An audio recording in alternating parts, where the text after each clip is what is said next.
Thank you, and I will now welcome Knox. Please take the room, and you will talk about transformation from within municipal practices. Not sort of. Not quite. That's not the title, but something like that. Yeah. Something that you will tell us. Yeah. Well, you will put me right and tell us what you are going to talk about. So please just go ahead. Well, thank you first of all for the opportunity. Am I having translation while I do this, or is it direct in English? It's happening simultaneously online. Online, so I can just keep going. Yes. Okay. So thanks so much for the Association of Swedish Architects for inviting us. I work for an organization that maybe not all of you know, but many Swedes should know. It's the Swedish Association of Local Authorities and Regions. It's the building that is above Slussen, a little that way.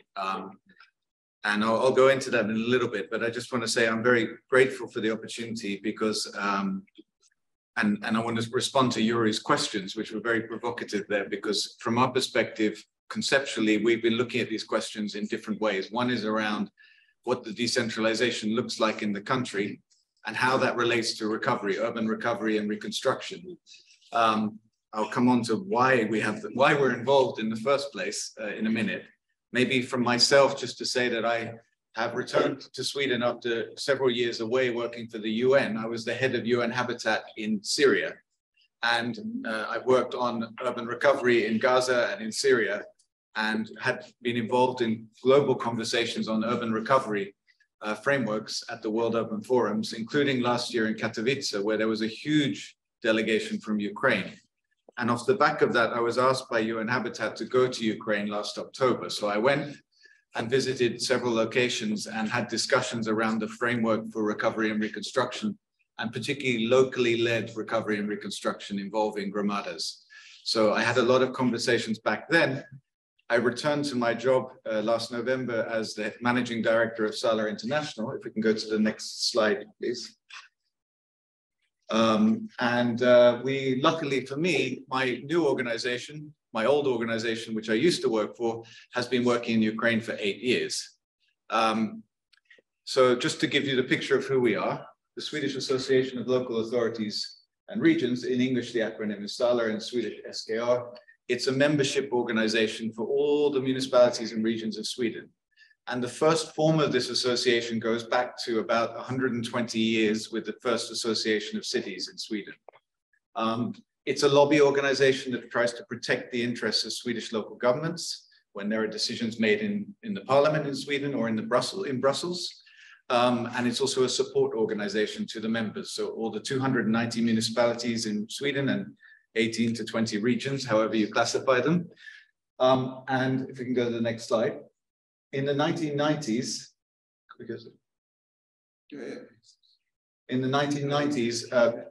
in order to organize this international cooperation, it created a company called Sala International.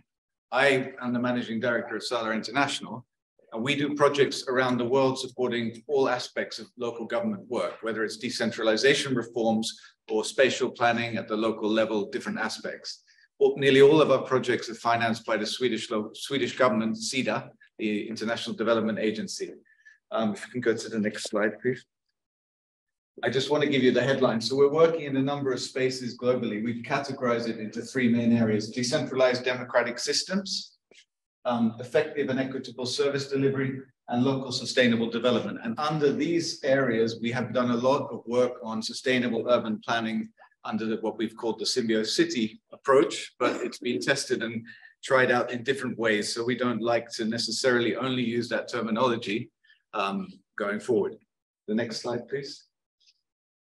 Globally, we're working, I think we need a couple of clicks because of all the countries, but we've been working around, this is our current portfolio of projects around the world.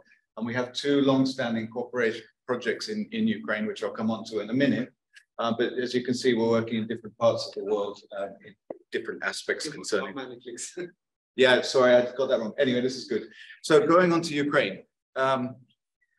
We've been active in Ukraine since the Maidan Revolution and engaged very much in the conceptual process of reform, which is something maybe in a Westernization perspective, alignment to the West with a reform that is strengthening local governance in the country. And we have witnessed in Ukraine a decentralization reform unlike in many other countries we've worked in. What I mean is it's gone so much faster and so much more complete than in other country contexts. That means that there was a decision made to give responsibilities to gramadas. There was a decision made to make gramadas more robust, so amalgamating them into stronger units of local government. And there was a decision made to transfer more resources to gramadas on the day that they amalgamated.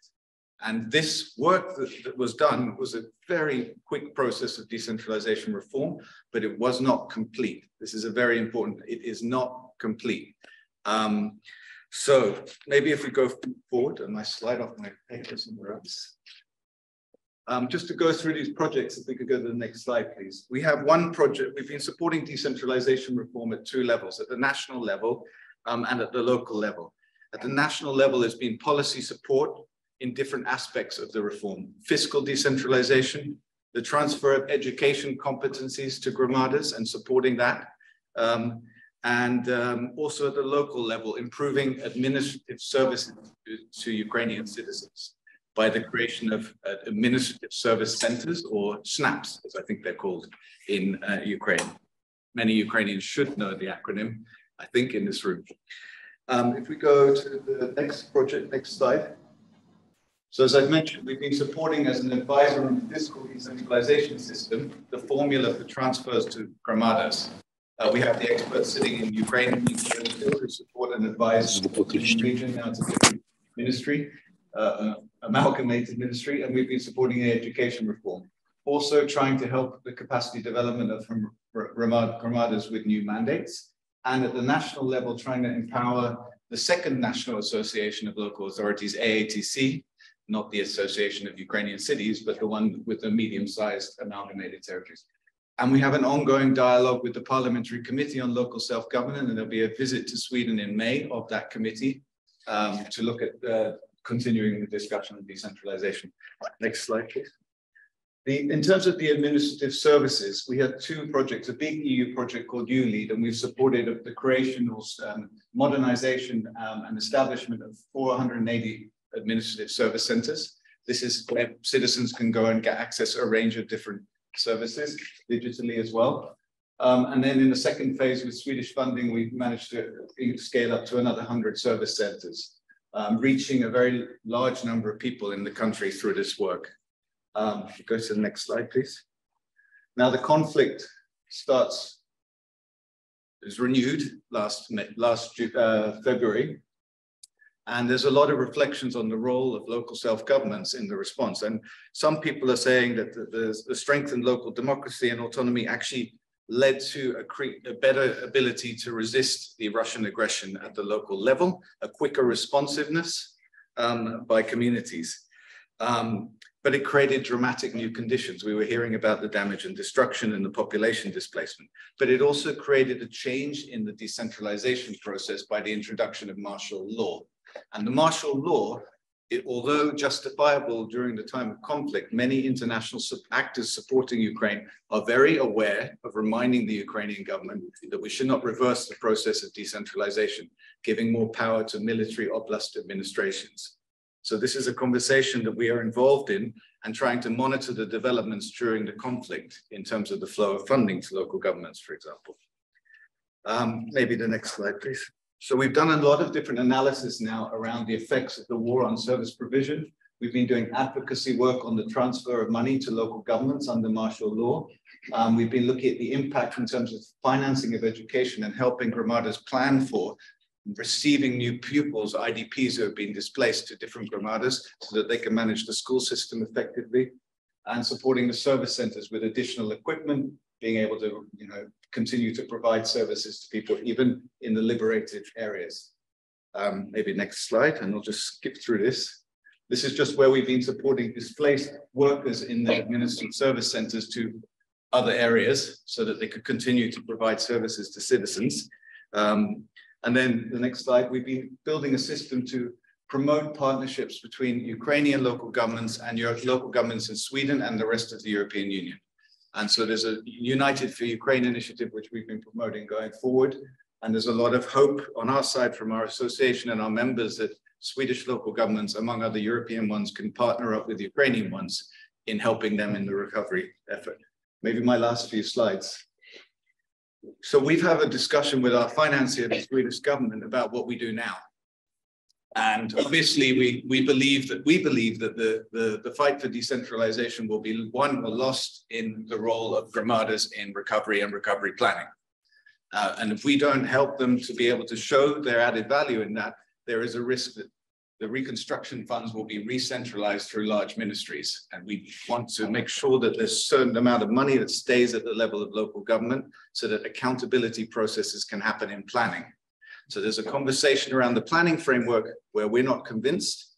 There needs to be a lot more work on the advocacy side to make sure that the planning framework gives that role to local governments, but that local governments are also obliged to take participatory planning process, evidence-based planning processes, using data and analysis to do effective and evidence-based planning.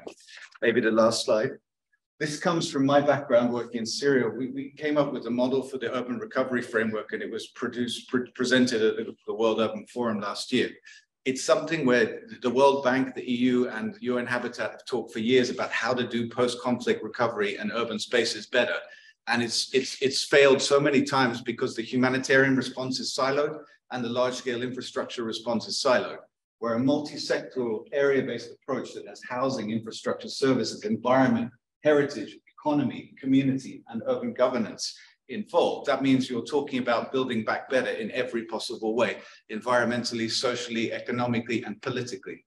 And this is the idea behind the urban recovery framework. I was so happy to hear the presentations before. There were some really good ideas that link up with this. And we know that amongst the Ukrainian architects, there's fantastic expertise that wants to take this kind of approach, which is also thinking about scenarios for recovery and reconstruction. So what happens if I don't get the population return I'm expecting? How do I plan for that in terms of schools and other infrastructure? How do I plan for the economic recovery?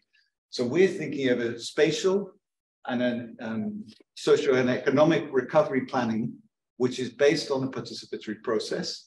And we want to road test that. We want to pilot it in a way with Ukrainian architects and Swedish also architects and planners to show that there's a proof of concept for a good way of doing this that is made it sure it's anchored in local communities and local authorities.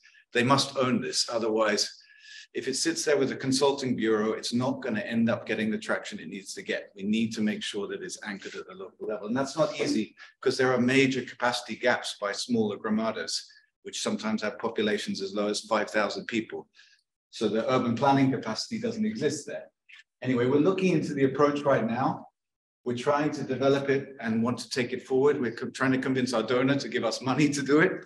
And if we can do it, then we will try and integrate that with our policy advocacy on decentralization, showing if local governments can be involved in planning that's participatory and evidence-based and accountable to citizens, they could produce plans that have a menu for investments for recovery, infrastructure, economic, social services, housing.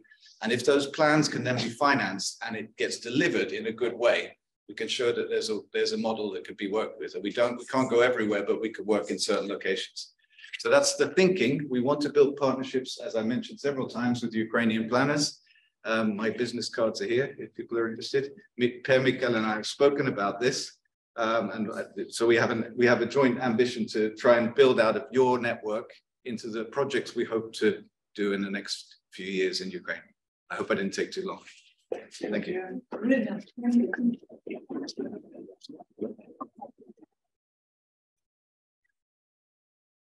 Sometimes I'm extra proud of being Swedish. I think with this power behind the words, we can actually help to connect and reconnect. So that gives us all hope. Now from the region.